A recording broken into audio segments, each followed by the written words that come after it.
Today I effed up by calling a family's recently deceased son a effing moron. For context, I'm a mailman who works out of the Midwest. I don't have to tell my fellow carriers in this area that the past 3 months have been rough. Not only has my city had snow for 3 weeks straight now, but Christmas package volume hasn't gone down very much. I've been working from 8 a.m. to 8 p.m. Monday through Saturday for these 3 months, just trying to keep up with the volume. It's also been very cold, and all around I've been extremely stressed out and tired. Well, yesterday was no different, as I was told first thing in the morning that I had 2 routes I had to get done on my own, plus any extra packages when I got back. Not only that, but my ProMaster, a bigger mail truck, had been taken on Sunday for maintenance, and I'd have to take a much smaller Metris car. This means I'll have much less space for all the mail and packages.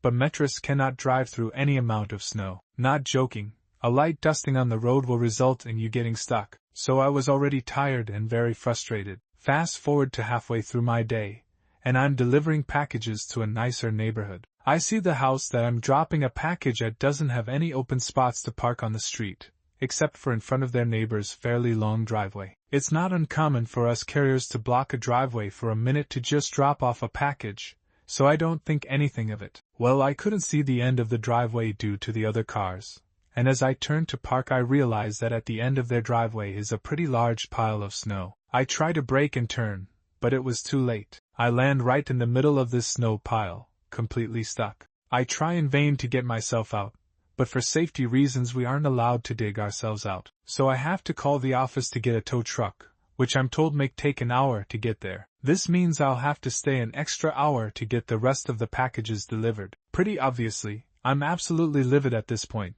cursing up a storm in my car. Well, down the driveway comes a man who doesn't look very happy. He throws up his arms in that "WTF are you doing?" pose, which just makes me more mad. I get out and snap him a "Can I help you?" He snaps back at me with a "What are you doing blocking my driveway?"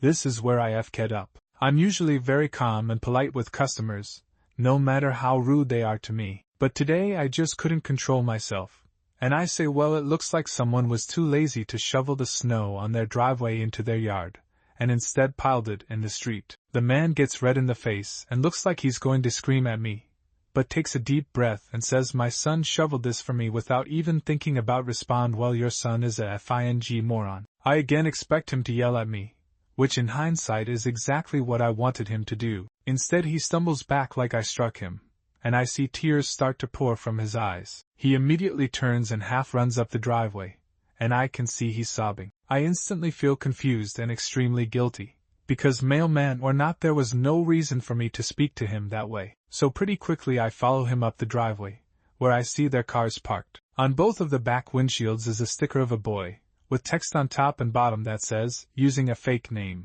R.I.P. Riley, we'll miss you, 2008 to 2025. I feel like I was slapped in the face. Their child had passed 2 weeks ago. I walk to their door in a daze and knock. Both parents answer, a mix of fury and anguish on their faces. That's when the stress and exhaustion from the past 3 months, and the intense guilt I was feeling hit me like a brick wall. I dropped to my knees and began to cry, trying to tell them I was sorry in between sobs. To my astonishment, both parents dropped next to me, wrapped me in a hug, and started to cry with me. We stayed like that for a few minutes until I got my crying under control, and I told them why I was so angry and how sorry I was. The dad put his hand on my shoulder and told me he forgave me, which brought on more tears. We introduced ourselves and talked for a bit, but eventually I had to go wait for the tow truck in my car. But as I was waiting, they both came out with winter gear and snow shovels. They were offering to dig me out, which I vehemently refused. I told them I didn't at all deserve their help,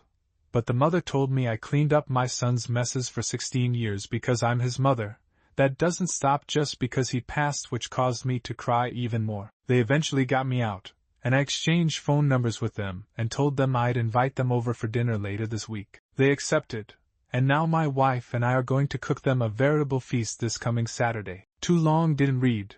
I effed up by getting angry at a family's son for shoveling the snow in their driveway onto the street, not knowing he passed a few days later. That's the end of this story. I hope you enjoyed it. Let's see what the commenters have to say. First comment, I think these parents are friends of mine. They lost their 16-year-old son a few weeks ago. They are good people, It definitely sounds like them. It really struck me to read this story and have all the details match up. It's been so surreal watching them go through this. Next comment, my favorite part is that you realized your behavior was wrong, went to apologize, then realized their child had passed. You were going to say sorry regardless. Not faultless, but a good recovery. Good job, bud. Glad some good came out of it too and that you will see them again. Another comment, this was worth the read. Honestly, it's easy to lash back and forth in the heat of things.